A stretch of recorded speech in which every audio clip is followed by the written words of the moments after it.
St. John Lutheran Church family and friends. And good evening, Epiphany Lutheran Church and friends. You got Happy, anything to say, little man? you want to say whoop whoop? No. And happy April Fool's Day, which I forgot completely about today. That's all right. Till just a little while ago. That's all right. It's been a good but busy day. So we're glad to be on with you. Hope nobody pulled too many pranks on you. Or if you have, let us know about them. Yeah. So. Here, hey, you two, no fighting. Oh, they're not fighting. They're playing right now. Okay. Come on. We got our cat and dog playing down here. We bring them down with us, as you've seen on Friday nights. Yeah. So I got a question for you. All right. I'll even start out with an answer on it. All right. Oh, you So- start out with the answer to Well, your yeah, question. but in case you don't know. Oh, But okay. I was thinking about this with April Fool's Day. And I'm going to talk about the different April Fool's pranks and stuff. I wasn't thinking about pranks because I don't know if I've ever really pranked anyone. But I was thinking about what sort of surprise or pranks have you ever pulled on people? It's been too long. I do remember Easter was on April Fool's Day just a few years ago. It was. Now, I thought that was a pretty good That's a good one. April Fool's joke. I don't know. I mean, I think I did more when I was younger, but I don't have anything that like stands out. I mean, I've heard of people who made ice cream. It's mashed potatoes, but they make it look like ice cream, or Okay. they make food look like different things than what it is. You know, there's a show now. I haven't watched it yet on Netflix, and it's all these different like items in life, and they're cakes. Is it cake?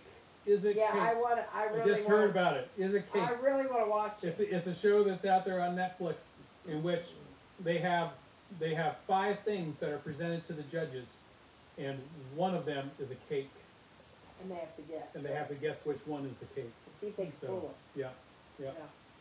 So, Well, I haven't watched it yet, but I'm looking forward to it. well, it reminded me, and I wouldn't say this is a prank I ever pulled, but one of the best surprises I ever pulled off. I remember this is one I was most proud of, was with my parents' 40th wedding anniversary. Well, yes.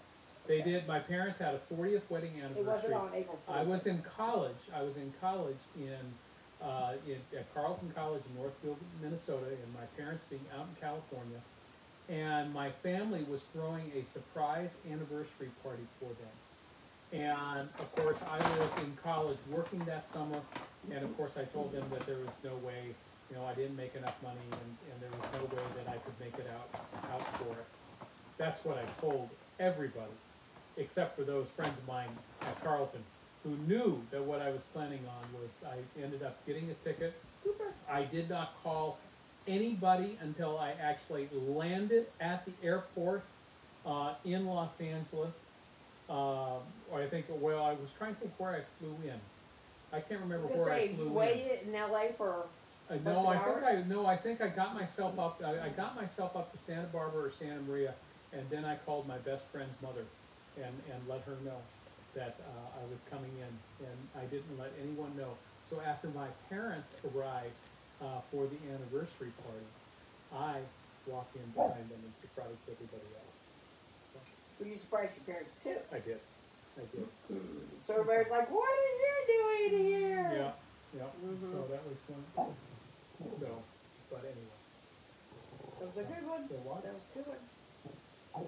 So what do you got for us tonight? I know it. I What don't do have anything. You got. I got Listen, stuff. I have been You gone. have know been that. gone. Well, I wasn't sure if you had stuff. No, but I will give an update. I had a nice visit with Connie Columbusine and her husband Charlie, who's in the hospital today. So I went there this afternoon. So I did 2 things. The 2 things that I ended up doing was I ended up going online to look up best April Fool's pranks. And then I think I had mentioned to you all last week that I was also going to look up about Caltech, California Institute of Technology. One of the best colleges in the country, actually. Very difficult to get into. It's usually on the top of every list. And obviously, being a California Institute of Technology, extremely smart people that are there.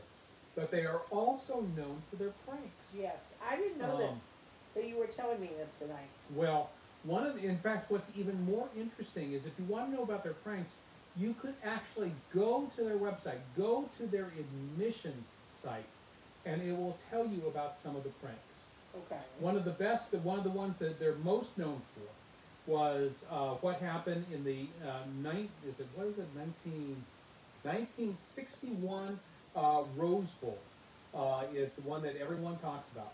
And that's a year where the Washington Husky cheerleaders had developed this detailed system.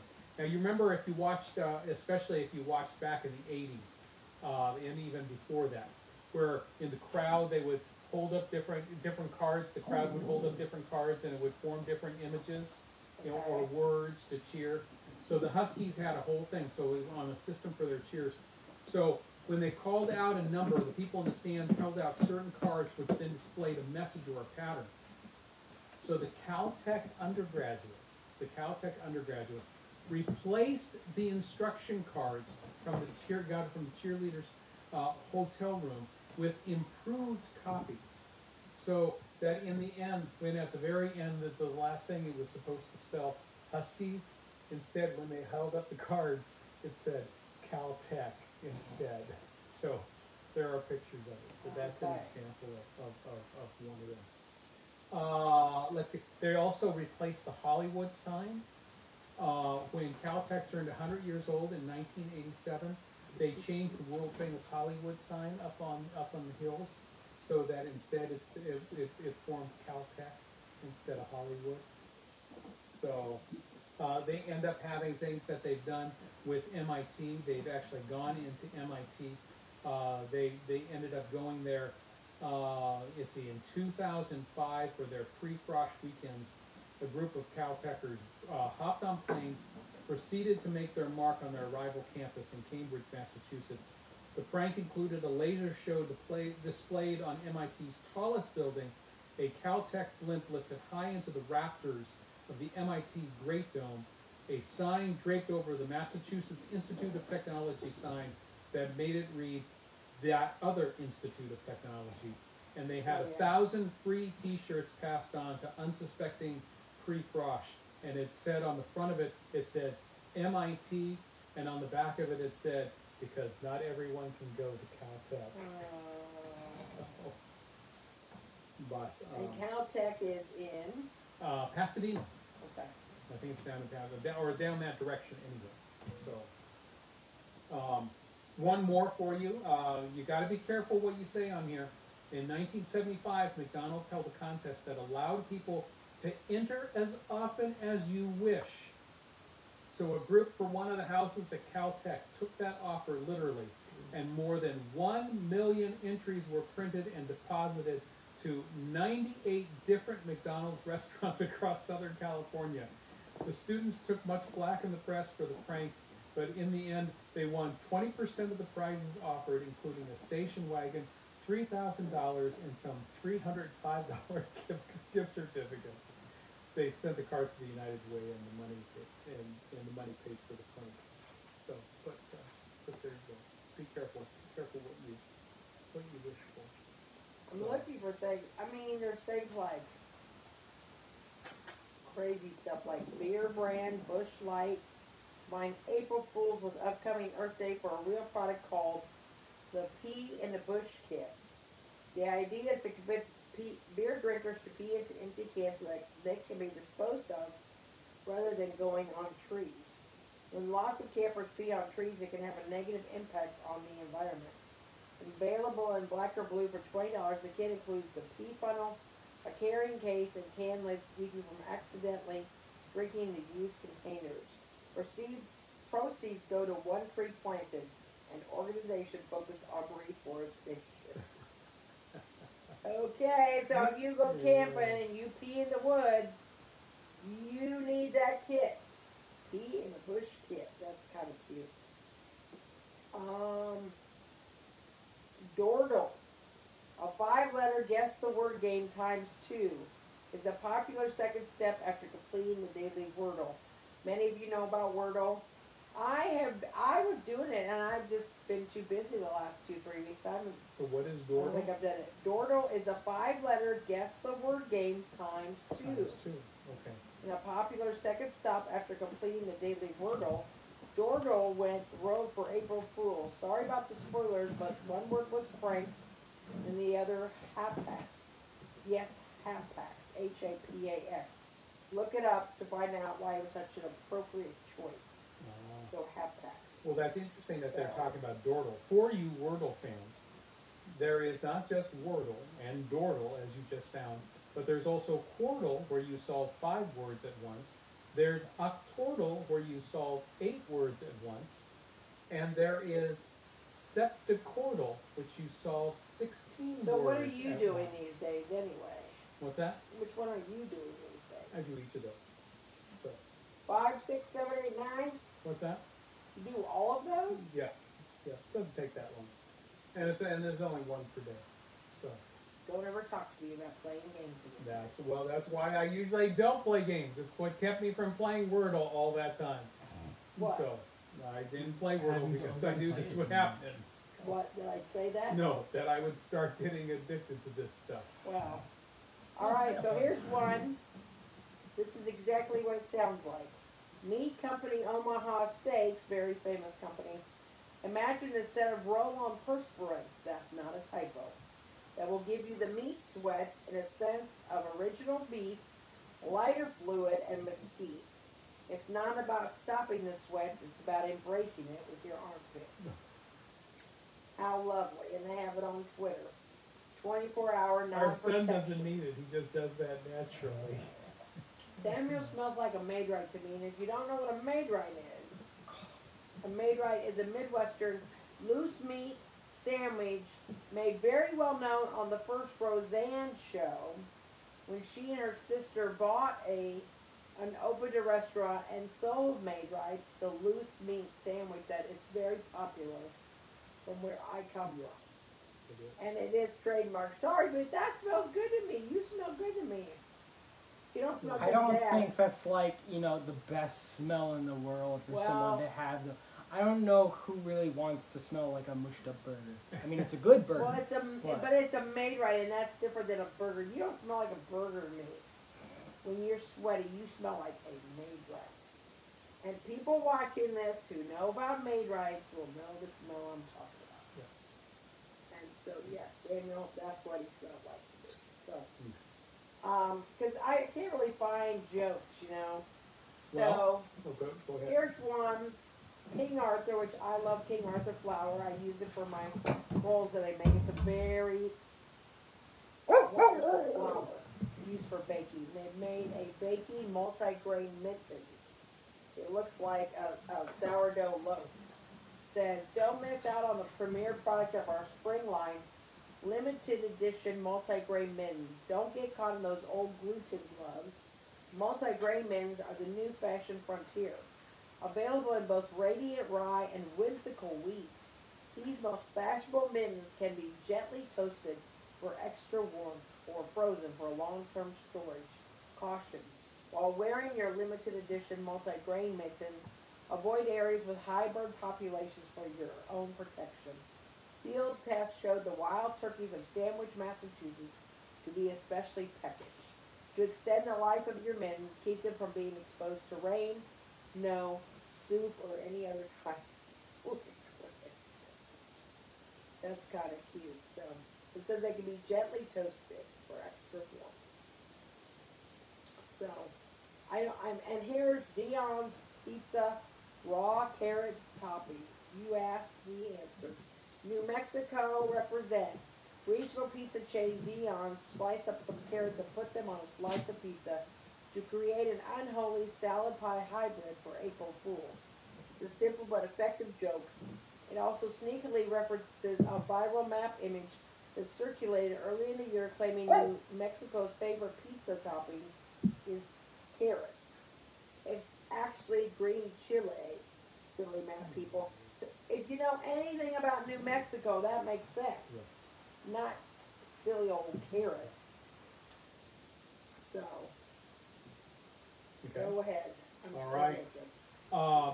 So, a couple more Caltech pranks. In 1972, an undergraduate came back from a week's vacation only to find that his room had completely disappeared. So what they did was they first filled his room with more than a ton of crumpled up computer paper. Once assured that the door could not open, They proceeded to plaster over the door.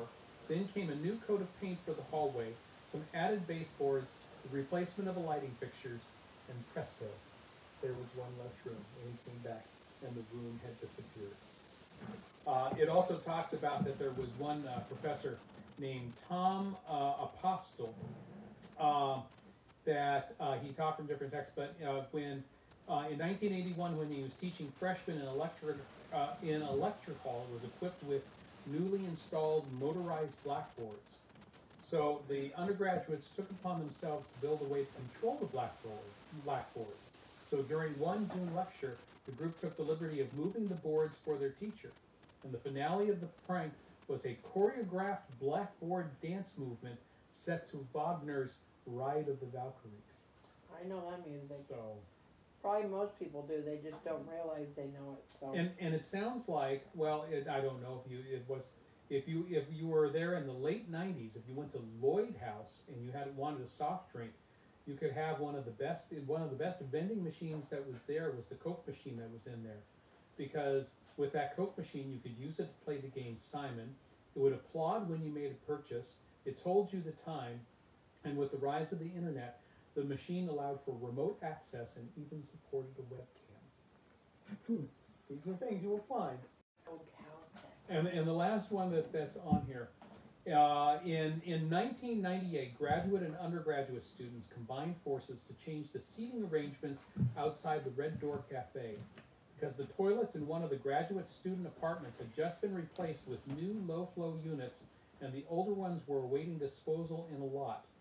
So 20 volunteers and much heavy lifting, and one long night later, the crew had removed the 76 chairs in the outdoor eating area and replaced them with those lovely porcelain models.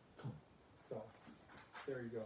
Goodness, come up here. No, man. But from some April Fool's pranks, going to April Fool's, in 2015, Cottonelle tweeted that it was introducing left-handed toilet paper for all those southpaws out there. That's me. Yeah, that was a joke, though. In 1996, Sam, Taco Bell makes this list. Oh. In 1996, Taco Bell took out newspaper ads saying it had bought the Liberty Bell in an effort to help the national debt. Even some senators were taken in, and the National Park Service even held a press conference to deny the news. At noon, the fast food chain admitted the joke, along with donating $50,000 for the Bell's kit. I think I remember that, actually, That honestly. reminds me of something that happened. There was a thing that happened with Adult Swim a couple of years back in San Francisco, I think, where they had posted all these little mini aliens on little mini boards, and the entire police squad got called saying that there were bombs all around the city and that those were bombs. Oh, gee. Yeah. Well, it also says that in 1994, PC Magazine ran a column about a bill making its way through Congress that would prohibit the use of the internet while intoxicated. Despite the name of the contact person, whose name was Lurpa Sloof, which backwards spells April Fools, many people actually took the story seriously. Oh my God. So, Well, I saw that there was a joke by Butterfinger that they made Butterfinger mayo for this year. Butterfinger mayonnaise. Ooh. That would- there you go. That's really gross. And then I found out what the origins of April Fool's Day. Oh, actually, I shared that last week, I think. But go ahead, Well, I share it wasn't again. here. Share it again. You weren't here. Well, I missed it, but the people Yeah. who were here last There you week. go. So share it again. Well, this It's says important. about historians have some clues. Yeah. Is this the one? Probably. That it dates back to at least Renaissance Europe. Mm-hmm. It's likely the tradition originated long before then. They've linked April Fool's Day to the ancient Roman festival of Hilaria, Oh, I missed that. That seems. where at the end of March people would come together to commemorate the resurrection of the god Addis. It was a celebration of renewal in which revelers would dress up in disguises and imitate others. It's also possible that the medieval celebration of the Feast of Fools, where a mock bishop or pope was elected and church customs were parodied, could have inspired the day. Other historians believe April Fool's Day has its origins in the 16th century, when France switched from the Julian calendar to the Gregorian calendar. The Julian calendar began in March with the spring equinox and was celebrated until April 1st. By switching to the Gregorian calendar, the new year would begin on January 1st. News traveled slowly back then, and not everyone knew about or was willing to change when to celebrate the new year. Those who continued to celebrate in the spring were often ridiculed and made the butt of jokes. That was the part. That was that last one was one. So you added to the story. So some pranks included having a paper fish placed on persons' backs, as they were called April fish. You have that one? They had April fish, so you know. But and it says in 1561, an early clear-cut reference to April Fool's Day appears in a Flemish poem written by Edward de Dene. I don't know, D-E-N-E. In the poem, a nobleman sends his servants out on a series of wild errands. The servant eventually realizes that these are fool's errands because the date is April 1st. So, that was from NPR. Do you have something to add? What do you want to say? What would you like to say, little man? Here's a Do you want famous. to say something there? Here's a famous prank in 1957. Oh yes, I have it. Go for it. I'm all done, but go for it. When the BBC aired a segment showing Swiss harvesters picking spaghetti off trees and bushes, claiming the region had had an exceptionally heavy spaghetti crop that year. Or on April 1st, 1905, did you hear that one? I didn't. A German newspaper wrote that thieves had dug a tunnel underneath the U.S. Treasury and stolen $268 million in silver and gold. Of course, one of the most interesting ones that many of you already know about is when Orson Welles did a broadcast of War of the Worlds. This was around Halloween, I believe, but did it as a newscast to start with, and there was a whole bunch of people that were convinced that Martians had actually landed in New Jersey. And there was Fell on April Fool's Day? No, that was actually not April Fool. I think it was Halloween. Oh, okay. Oh, okay. But just in terms of. Well, here's two more. So NPR got in on it too. In 1992, the show Talk of the Nation ran a hoax story in which Richard Nixon, played by Rich Little, remember Rich Little? Mm-hmm. Announced he was running for president again with the slogan, "I didn't do anything wrong and I won't do it again." And on April 1st, 2014, NPR published an article titled, "Why Doesn't America Read Anymore?" The post sparked heated debate on social media, particularly among those who neglected to actually click on the link. Those who did were greeted with a challenge, and it said this: "Congratulations, genuine readers, and happy April Fool's Day. We sometimes get the sense that some people are commenting on NPR stories that they haven't actually read. If you are reading this, please like this post and do not comment on it. Then let's see what people have to say about this story." And it says, although we may never know its true origins, April 1st has come to represent a day of joy and comedy as we move out of the darkness of winter and into the spring. And no matter how you choose to celebrate the day, it's best to be wary of what you read and what you hear on April Fool's Day, except for this story, of course. The one thing that you reminded me of is the other one that was mentioned is in 1985, George Plimpton. Remember George Plimpton, Yes, the writer? of course. George Plimpton had an article in the April edition of Sports Illustrated, where it was called "The Curious Case of Sid Finch," and told the story of Siddhartha Finch, who the New York Mets were recruiting to be a pitcher. That he had a 165-mile-an-hour fastball, and they had pictures of the different players in there. One of them even of the catcher holding his hand, hurt on his hand. But what's most interesting is the subtitle of the story is "The Curious Case of Sid Finch," which you can find online, by the way. Let me give you the full subtitle. The full subtitle is, "He's a pitcher, part yogi and part recluse, impressively liberated from our opulent lifestyle. Sid's deciding about yoga and his future in baseball." Now, what's interesting about that, except for the last 5 words in there about the future in baseball, is if you took the first letter of every word He's a pitcher, part yogi and part recluse, impressively liberated from our opulent lifestyle. Sid's deciding about yoga. It says, Happy April Fool's Day. So there you go. So. I was gonna say, is there any good movies anybody recommends to watch on April Fool's Day? What are you doing, Kat? She's being crazy. Come here, let's shoot. So, Come here. I think it's time for some music. Alright. You want me to go get Chris first? Let's go get Christopher. What? Do you have any good movies to watch that you think you should watch on for April Fool's April Day. Fool's Day? Any Robin Williams movies. Well, that may be true. Although There he you does go. have some good dramas too. He does Yeah. have some. Okay. Not the dramas, but the comedies. There you go. All right. Try to remember that movie what do he you made. think, little man? What's that movie he made? And it was a toy factory. Oh, yeah, you liked it, I didn't. But yeah. Well, it's okay. bizarre. It's Yes. different. The scientist that was perfect. Yes, but anyway.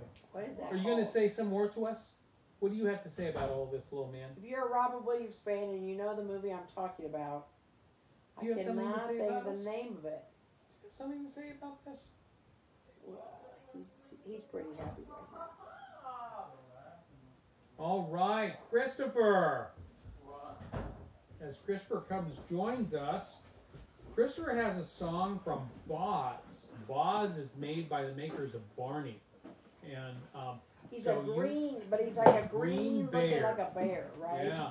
So You what forgot is your red Boz? hat. What is Boz? A green A bear. green bear. So is your song tonight from Boz? Yeah. Okay, so tell me what your song is. Boss Treehouse Tunes 1 minute by minute. Okay, so in Boz's Treehouse Tunes, the song is Minute by Minute. Yeah. You ready? Right. Okay, here we go. Minute by minute, day after day. There's so many waves. All those cruises singing your praise. Minute by minute, day after day. Do, do, do, do, do, do. Is there a song? With leaves that change color as it turns fall. Beautiful flowers that smell sweet to me. All of these things help us to see. Minute by minute and day after day. God shows He loves us in so many ways. All of His creatures are singing His praise. Minute by minute and day after day.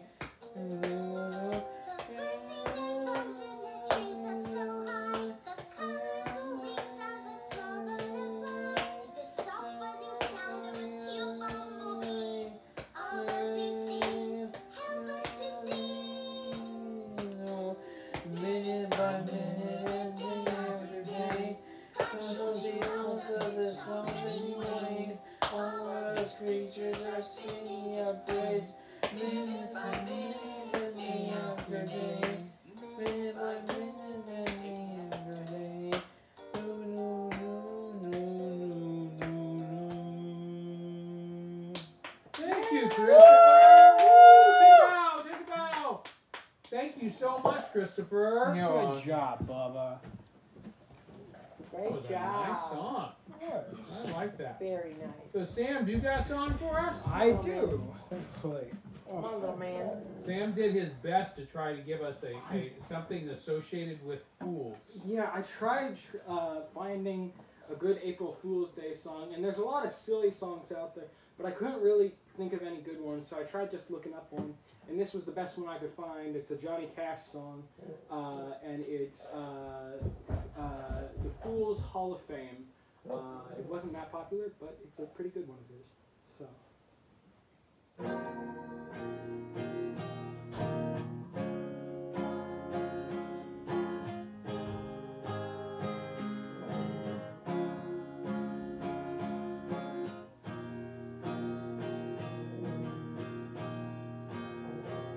If I lived and be 100, I'm not gonna forget the day that you broke, that I broke the heart you gave me, and let you walk away. That's why they hung my name in the Fool's Hall of Fame. Oh, since you left the party, I can't control my heart. It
Hall of Fame.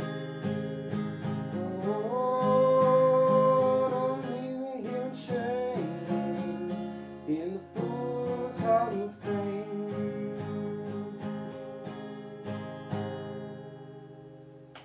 I Nice like that. That's a job. great song.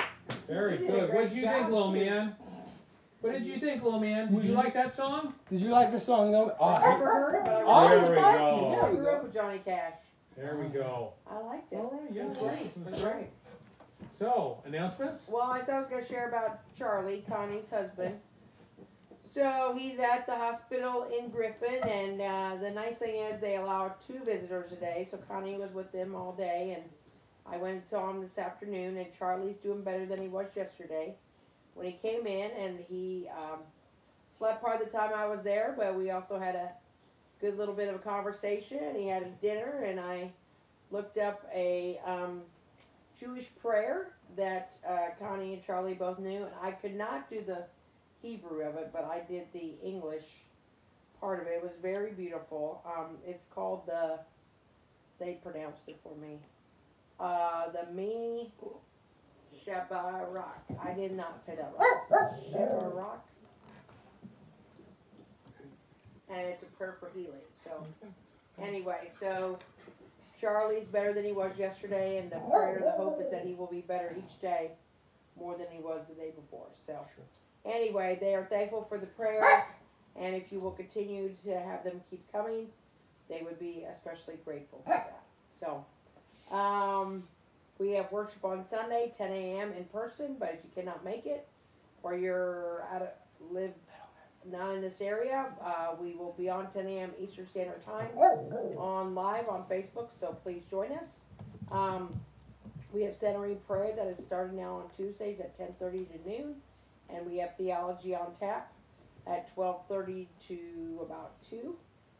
So those are going, but you're more than welcome to join us. If you'd like to know more, please reach out to me, and I'll give you more information about both of them. And our last Wednesday night Lenten meal and worship service, it'll be a healing service this week, will be this coming Wednesday. We will have dinner at 5:45 and then worship at 6:30. So we hope if you're available to come and join us. I think that's all I could think of for announcements. Oh, I will be off Thursday next week because it's both of our boys' spring break. We're not taking the whole week off, but we're going to take off Thursday. So I will be in the office Tuesday and Wednesday. But as always, if you need me, if it's important, go ahead and get a hold of me. Call me or text me. So. And just for Epiphany folk, join us for worship on Sunday at 8:30 and 11. At 11 o'clock, the service will be live stream versus Facebook Live, and also YouTube as well. So we invite you to join us for that. Our last of our Wednesday evening Lenten services will be next Wednesday, soup and sandwich supper at 6 o'clock, followed by Holden evening prayer at 7. We invite you to come to the Holden evening prayer and hear Lindsay Veal's story. So, but we invite you to hear that story. I forgot to say we both have devotions Tuesday, Thursday nights. Yeah. 7 p.m. next week. We will not be doing Thursday night because we're taking a day off, but we will have Friday night fun next Friday because we won't have Friday night fun the week after because of Good Friday because we'll be at church. Yeah. So no Thursday night devotions next week, but we will have Friday night fun. So Okay. that's all I can think of for tonight. Okay. So All right. all right. So the Lord bless you and keep you. The Lord make His face shine on you, be gracious to you, The Lord look upon you with favor. and give you peace. In the Father, the Son, and the Holy Spirit. Amen. Sorry, I'm yawning. That's Have a right. great night, great day tomorrow, great weekend. Enjoy the weather wherever you may be, and we hope the Midwest is getting warmer and sunnier like here. Love you all. Good night, everyone. Good night.